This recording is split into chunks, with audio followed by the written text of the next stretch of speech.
Саламатсыздар. Бүгін біз өтетін тақырыбымыз ол functions. Functions бізге не үшін қажет? Программаның көп жерде қолданатын кодты бір жерде жазып, бір ретте жазып, оны басқа жерлерде, басқа кездерде қолдану. Мысалы, мынандай, маған бір данный келді.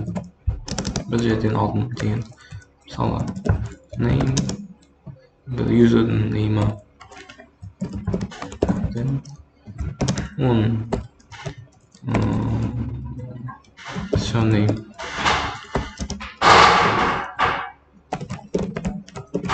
сондай и оның жасы мысалы солай и маған оны қалай шығару керек? Маған оны осындай түрде емес, басқа бір түрде шығару керек адамға ыңғайлы жазуында. Мен бұлай істей аламын. Username data name мысалы бұлай шығару керек.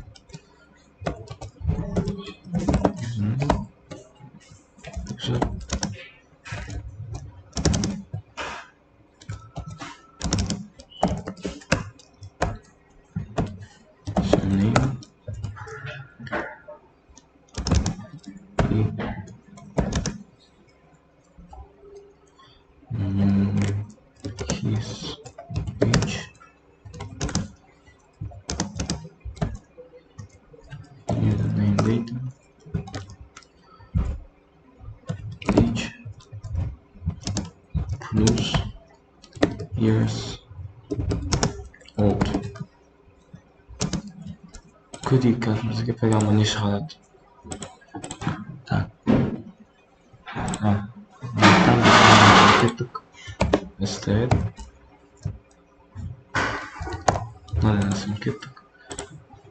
Сөйтіп, using мынаяқта заберем кеттік. User attribute модель his age 18 years old. И маған сосын тағы бір кезде басқа бір username to data келді. Оны да солай шығару керек. Мынаяқта мысалы солай.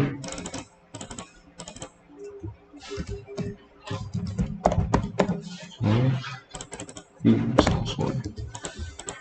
Бірақ қайтадан осыны копировать етіп, мынақа жазып, бізге түсінуге, былайша айтқанда, кодты оқуға ыңғайлысыз болады да. Сол үшін осы кезде біз functions деген нәрсе қолдана аламыз. Оны қалай істеймін? Def осы функцияны инициализация жасау үшін, оны құру үшін def деп жазамыз. Сосын функцияның аты, мысалы user data to string. Солай. Оның ішіне. И осы функцияның ішінде біз осы информация алу керекпіз, username data деген. Не істейміз? Аламыз да. Print. Тоже солай. Қалай істеймін? Осыны копировать етіп. User data to string. Солай.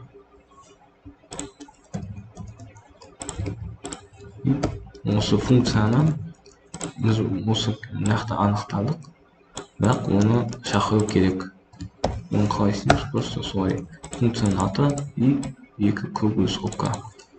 Бізде print сияқты деген функция, бірақ ол біздің өзіміз жазған функциямыз. Мынаны жасаймыз, маған осы информацияны шығады. Бірақ мен осы маған басқа бір username берсе, басқа бір нәрселерше. И тура осыны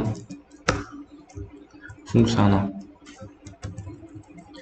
шақырайын десем, маған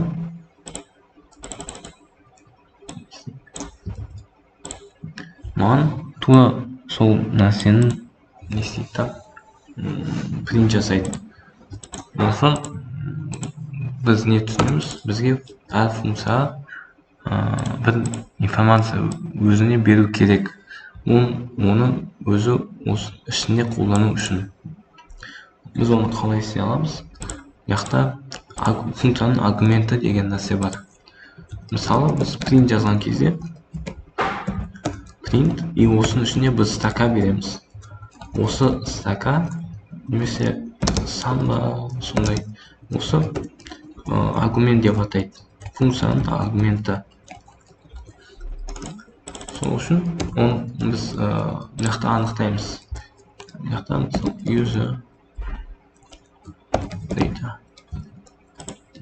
user data. Сөйтіп, аламызда бүкіл нәрсені user data ауыстырамыз. И қазір не істейміз? Қазір программамызды пускать етсек, бізге ошибка шығады. Не үшін? Себебі біз уже осы функцияны шақырған кезде оған user data беру керекпіз. User data деген аты ол функцияның ішінде қолданады. Бірақ мынақа біз любой басқа бір аты қоя аламыз да. Ол бізде ол мысалы username дейді. Мына жақтағы. Және тағы бір username data to деп ашайын.